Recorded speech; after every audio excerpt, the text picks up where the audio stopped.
கொடுக்கப்பட்ட வாக்குறுதி ஆட்சிக்கு வந்துடன் குடும்ப தலைவிக்கு மாதந்தோறும் 1000 ரூபாய் வழங்குவதாக சொன்னீங்க. ஏன் இதுவரைக்கும் கொடுக்கல? நாங்க பேசுறோம், எங்களுடைய சட்டமன்ற பேசுறாங்க, பொதுக்கூட்டத்துல பேசணும், அதுக்கு வெளியிட்டோம், வேற வழி இல்லாம கொடுப்பதாக அறிவிச்சுறாங்க. நிபந்தனையை தளர்த்தி 17 லட்சம் பேருக்கு இந்த உருவத்தை கொடுப்பதாக அறிவிச்சிருக்காங்க. ஏன் அப்பொழுது இந்த நிபந்தனையை தளர்த்தி கொடுத்துருக்கோம்ல? இன்னும் 5 மாசம் இருக்குது. அதனால அவருடைய ஓட்டு தேவை. மக்களுடைய செல்வாக்கு இருந்து விட்டார் திரு ஸ்டாலின் அவர்கள். அதனால வேற வழி இல்லாம 17 லட்சம் பேருக்கு நிபந்தனை தளர்த்தி மாதந்தோறும் 1000 ரூபாய் கொடுக்கிறாங்க அறிவிச்சிருக்கிறாங்க. இன்னும் 5 மாசம் தான் இவர் கொடுக்கிறாங்க. ஆனா அண்ணா திமுக ஆட்சி இருக்கிற பொழுது அப்பொழுது நாங்கள் தெரிவித்தோம், தேர்தல் அறிக்கையில குறிப்பிட்டோம், 2021 சட்டமன்ற தேர்தல் அறிக்கையில குறிப்பிட்டோம். அண்ணா திமுக சார்பா அண்ணா திமுக ஆட்சி வந்தா குடும்ப அந்த பெண்களுக்கு குடும்ப அட்டைக்கு மாதந்தோறும் 1500 ரூபாய் கொடுப்பாங்க. 2021 தெரிவித்தோம். ஆனால் கவர்ச்சிகரமா மக்களிடத்தில் பேசி மக்களை ஏமாற்றி வாக்குகளை பெற்று ஆட்சி வருவதற்கு 28 மணியான வழங்கியிருந்தது.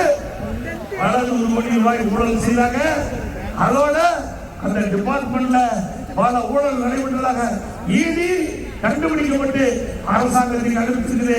எஃப்ஐஆர் போடணும், இதுவரைக்கும் எஃப்ஐஆர் போடல. அண்ணா திமுக ஆட்சி பண்ணதுடன் இடி அரசாங்கத்தில் கொடுக்கப்பட்ட அறிக்கையின் அடிப்படையில் எஃப்ஐஆர் போடப்படும். சம்பந்தப்பட்டவர்கள் நிறுத்தப்படுவார்கள். மின் கட்டணம் உயர்ந்து வச்சு இன்னைக்கு நகராட்சி பேரூராட்சி மின் கட்டணம் ஏழைகள் பாதிக்கப்படுகிற அளவிற்கு விலைவாசி உயர்வு. எப்படி மின் கட்டணம் உயர்வு, விலைவாசி உயர்வு, வீட்டு வரி உயர்வு, கடை வரி உயர்வு, தண்ணீர் வரி உயர்வு, எல்லாம் வரி உயர்வு. தலைக்கு மேல் இருக்கு. இந்த ஆட்சி பொறுப்பேற்ற பிறகு மாசம் மக்களுக்கு வேலை இல்லை. அப்படிப்பட்ட காலகட்டத்தில் கூட ஆல் பாஸ் போட்டு கொடுத்தோம். இது அண்ணா திமுக ஆட்சியுடைய சாதனை. அது மட்டுமல்ல, இன்றைக்கு இந்த கிராமத்திலிருந்து நகரம் வரை ஏழை மக்களுக்கு வீடு இல்லாமலுக்கு அண்ணா திமுக அரசு பிரமாண்டமான காங்கிரீட் வீடு கட்டி கொடுக்கிறது. அதனால கொலை, கொல்ல, திருட்டு, வழிபறி, பாலியல் வன்கொடுமை நடக்காத நாளே இல்ல. இன்னைக்கு கூட அந்த பத்திரிகையில பார்த்திருப்பீங்க, சென்னையில் இருந்து திருத்தணிக்கு வருகின்ற ரயில்ல ஒரு வட மாநிலத்தை சேர்ந்த ஒரு இளைஞர் அந்த ரயில் வரார். அந்த ரயில் வருகின்ற பொழுது ரீல்ஸ் எடுத்துக்கொண்டு 4 சிறுவர்கள் துன்பப்படுத்துறாங்க. பிறகு அவர் ரயிலிருந்து இறங்கி நடந்து போகும்போது அவரை கடுமையாக கொடூரமாக அந்த வீச்சு அருவாளால் தாக்கப்பட்டு அவர் துடிதுடிக்க இருக்கிறார். எல்லா வலைகளிலும் வந்திருக்குது. அந்த காட்சி பதைபதைக்கிறது. நாட்டு மக்களுக்கு பாதுகாப்பு இல்ல, சிறுமிக்கு பாதுகாப்பு இல்ல, பாட்டிமாருக்கு கூட பாதுகாப்பு இல்ல. ஒரே ஆட்சி, அவன ஆட்சி, திமுக ஆட்சி.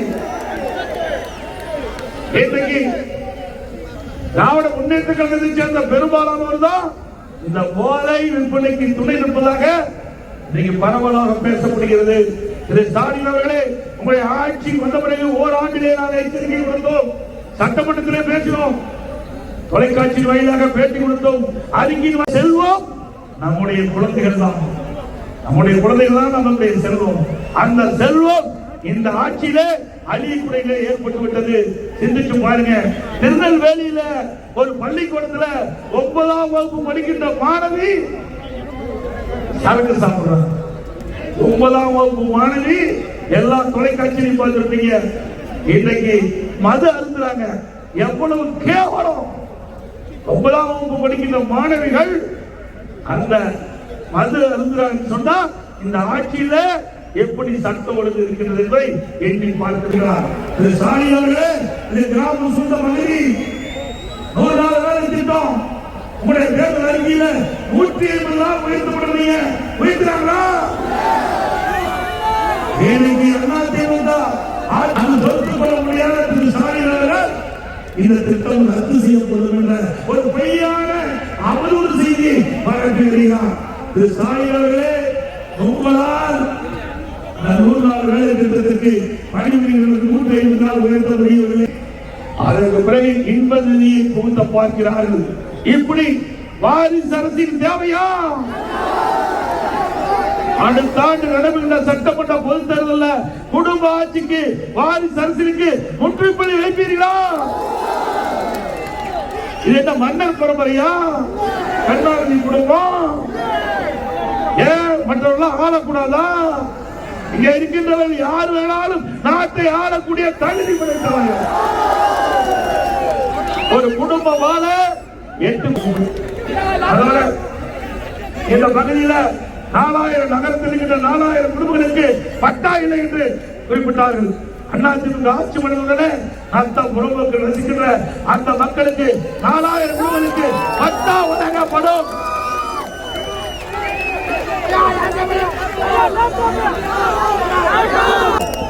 இந்த 177க்கு பிறகு 178வது எழுச்சி பயணம் திருத்தணி சட்டமன்ற தொகுதியிலே நடைபெற்று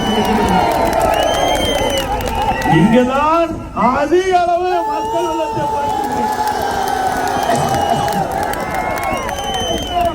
அடுத்த ஆண்டு நடைபெறுகின்ற சட்டமன்ற பொது தேர்தலில் திருத்தணி சட்டமன்ற தொகுதி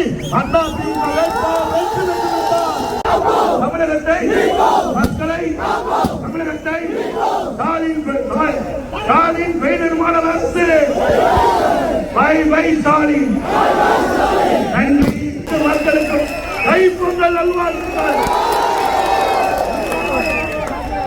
இந்த தோட்டம் சீரோடும் சிறப்போடும் எழுச்சியோடும் நடைமுறைக்கு உறுதியாக இருந்த பயன்பாட்டில் வந்திருக்குது.